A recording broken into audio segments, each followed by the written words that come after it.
ఓ బైక్పై ప్రయాణిస్తున్న ముగ్గురిని లక్ష్యంగా చేసుకుని ఒక సుపారీ గ్యాంగ్ కారులో వెంబడించింది.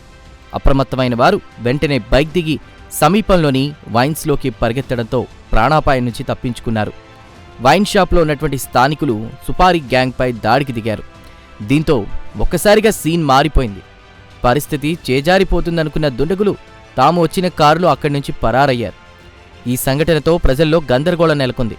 ఇక ఇదే ప్రాంతంలో 2 నెలల క్రితం కూడా ఇలాంటి సుపారీ మర్డర్ యత్నం జరిగినట్లు స్థానికులు గుర్తు చేస్తున్నారు.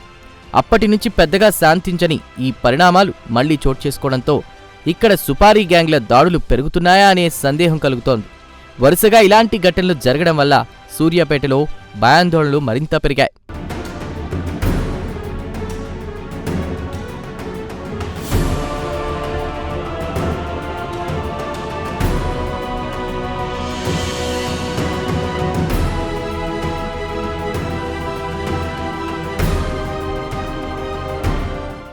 ఇటీవల సూర్యాపేట ఖమ్మం క్రాస్ రోడ్ సమీపంలో ఒక ట్రాక్టర్ షోరూంలో పనిచేస్తున్నటువంటి వ్యక్తిని ఇదే మాదిరిగా దాడి చేశారు. కారులో వెంబడించి హత్య చేసేందుకు ప్రయత్నించారు. ఈ ఘటన జరగడం పట్ల పట్టణ ప్రజలు పలు రకాలుగా చర్చించుకుంటున్నారు.